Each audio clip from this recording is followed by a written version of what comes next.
Next up, we have Special Teams Coordinator and Defensive Assistant Coach, Pat Kirkland. Questions for Pat, Greg? So, Pat, just the returning, is it odd, surreal? How quickly have you gone, oh, okay, I'm back where I was? How's it working? A little bit of everything. You know, the one thing I realized the other day is, you know, really since 2000, West Virginia's been home for me. You know, with the exception of 3 years being down in Alabama. You know, I've been here. This is my second time. Been at Glenville State and obviously at University of Charleston. So it's a blessing. It's a responsibility, a privilege, all the above. Exciting. You know, got a lot of work to do, but it's been great to be back thus far. Are you different as a coach? You know, even since you left UC, what would you learn at Jack State? I'd like to think so. You know, the one goal is that from a coaching standpoint is not just recruiting and NCAA rules, which is the big topic now, forever changing, but strategy and scheme, recruiting-wise. You know, you've got to work to get better and go out there and learn. So, you know, I'd like to think I've gotten better. Part of that is just having new staff members that you're surrounded by. I've learned a great deal from Coach Rich Rodriguez, you know, the first time when I was here back in 2006 and 2007 and, you know, being with him for 3 seasons at Jacksonville State, it's phenomenal. And, you know, he encouraged you, you know, not just professional development, but just to go out there and learn and be innovative and different, which is okay. So Coach talked about how he really doesn't have a gauge on returners yet and things like that.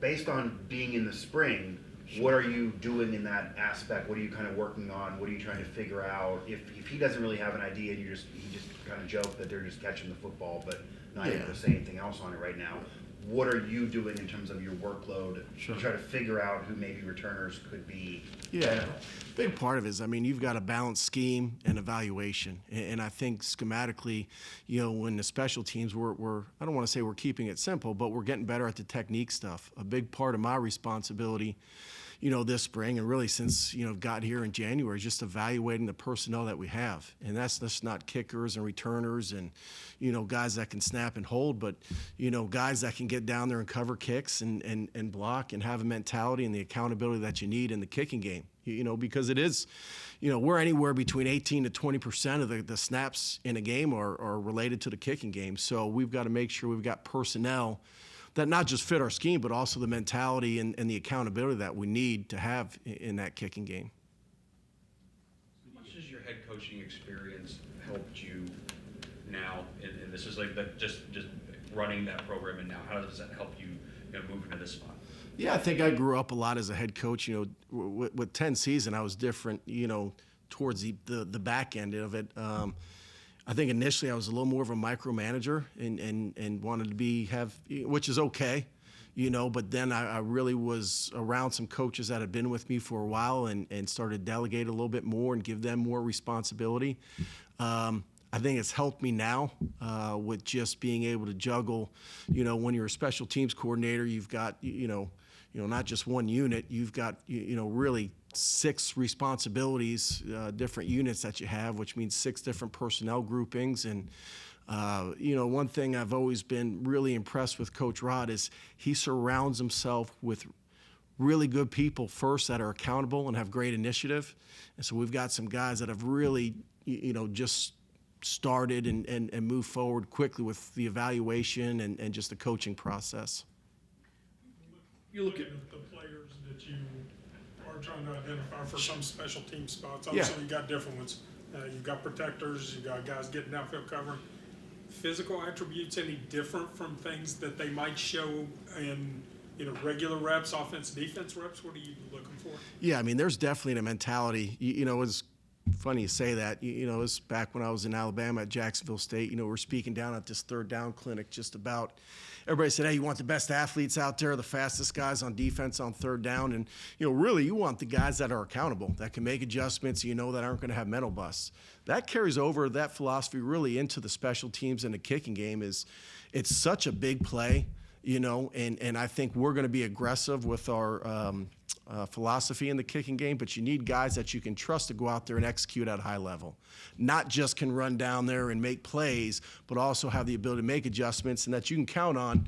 We're not always going to have the perfect call. Sometimes they've got to make you right, and that plays a big role in it as well.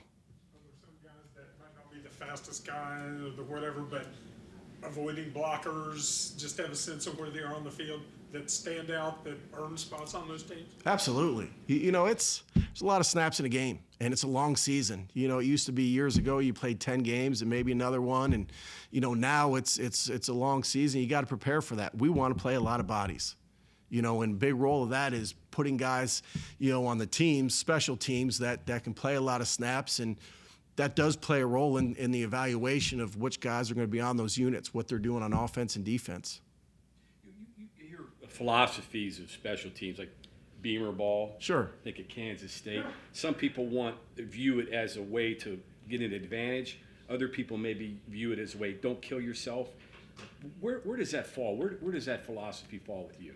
I think, we're definitely not just, check a box and get through it. We want to be aggressive, opportunistic, and the neat ideal about special teams is, one, you've got to execute at a high level because they'll get you beat real fast.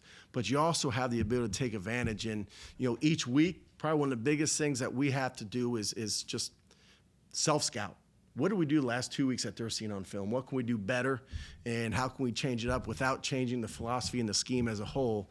But I think you're going to see a special teams units that are aggressive, play with a sense of urgency. I'm hoping that we got some guys that, really get out there. When your number's called, you got to make a play. I tell our snappers all the time, unfortunately, no one's going to know your name until you have a bad one. I think we've got some good guys in the room, but we've got to continue to get better. What about the phrase hidden yardage? What does that mean to you? Is that some people, really look into that? Other people, where does that fall with you? Well, a big part of our philosophy is field position. Okay. I mean, it's got to be. Sometimes I'll even tell the returners on punt, a fair catch sometimes is as good as a return. If that ball hits the ground and rolls for an additional 17 yards, that's on us. So having a guy that is back there that's fearless, but also that you trust to make a play. And that it always has been, always will be. Special teams, a big part of that is winning the field position battle. Was it tough for you to leave Charleston? You guys were successful. You were a head coach. What went into that decision to step away? Yeah, I was blessed to be the head coach at the University of Charleston. I learned a lot. I hope I grew as a coach, and I felt like I left the program in a better place than when I got there. And nothing to say about what they did in the past, but we worked really hard. And we had a really good staff and group of coaches and some tremendous players, and heck, some guys that are still playing, in the NFL now. And but I think an opportunity that I saw the transfer portal coming. I always was excited about Coach Rod getting another opportunity, and I knew that that's a staff I wanted to be a part of. It was exciting. The first time I was with him, I learned a great deal, and I'm still learning. I'm in a position where, I want to continue to develop and move forward with my career and, future endeavors. And this, for me, was a home run for me, absolutely. The first time you were here, you were a GA with one of 2 or 3 others, maybe. Oh yeah, staff's changed a little bit since then. Yeah, and that's where my question was going. Now you've got other people. More work can be farmed out, distributed. Has that been part of what you've been getting used to here in these first few weeks? Yeah, the first time I was here, I started as a GA, then kind of had some different roles when some coaches left temporarily, coached offense for a little bit in a bowl game, coached some back end a little bit. Then I became the director of recruiting, and I think one time I was high school relations, and probably all those things prepared me to be a head coach, that's for sure. Now I think we're just surrounded by the staff that's a little bit bigger, and not a little bit, it's a lot bigger.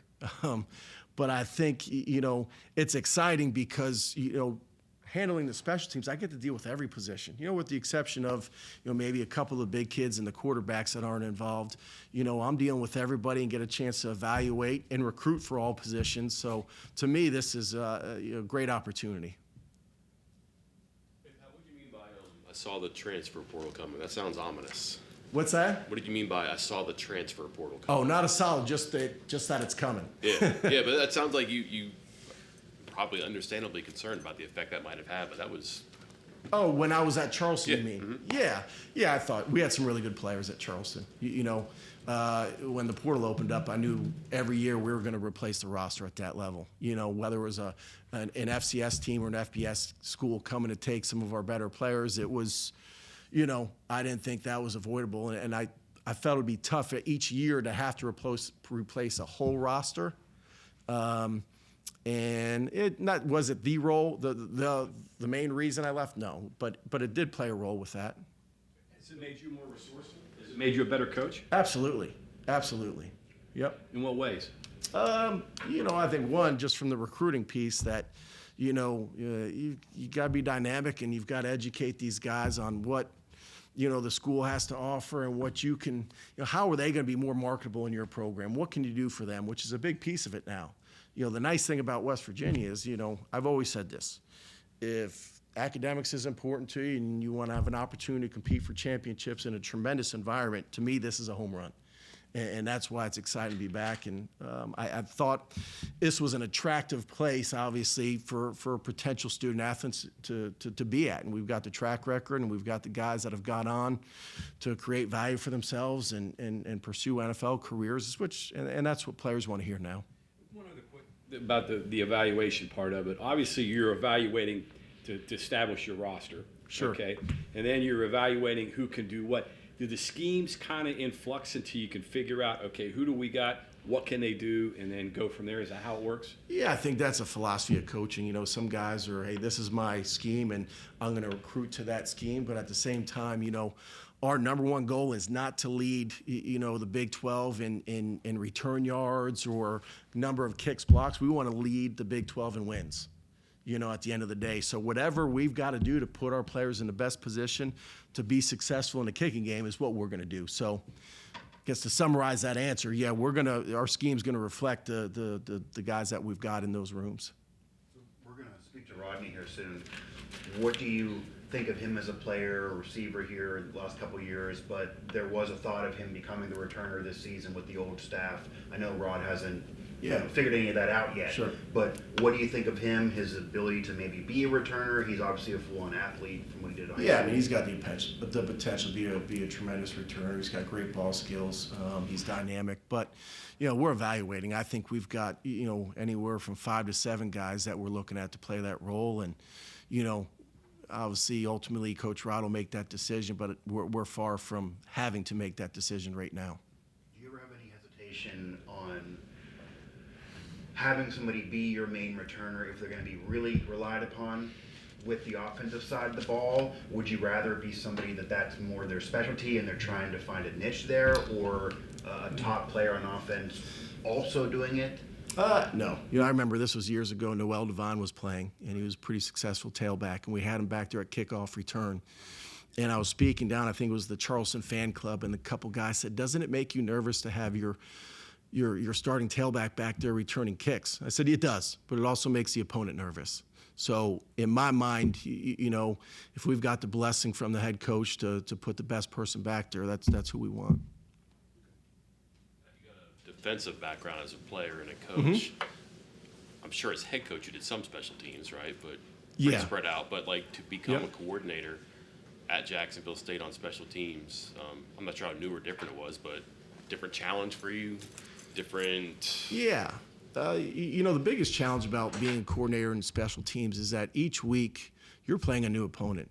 And, offensively and defensively, you're getting ready for one unit. And, so there's usually a lot of carryover with those two different sides of the balls. In the kicking game, there's a lot of diversity that you see. So there's a lot of planning. So you try to keep, your core philosophy and scheme the same, but also each week be diverse enough that you're not predictable, but also have enough in that, that you can throw a couple wrinkles in there and be aggressive with those units. You have a Phil Brady fake punt? Sure. Yeah, I mean, I think you got a plan for everything, and we still talk about that play. It was a tremendous, here's the biggest thing about things in the kicking game. A big part of my role is that during the week, when the opportunity on Saturday or Thursday night or whenever you're playing presents itself, My job is during the week to give the head coach enough confidence in the way we execute to call it on game day. And that's a big part of what we do planning ahead, is making sure that, you know, we want to be aggressive, but I don't want to roll the dice and just, you know, keep my fingers crossed. We're going to do things that we know we can execute and at a high level. Pat, are you going to recruit specialists, or do you recruit other positions as well? And what areas are you targeting? We got a little bit of both. We do some area recruiting, and we'll also do some position-specific stuff. So, you know, right now we've had some, you know, a couple staff changes. So everybody's going to go where they know and they're familiar with. I've been blessed to be up this way in this region for a while, but we're also doing a lot of position recruiting. Okay, thank you very much, Coach. Thank you, guys. I appreciate it.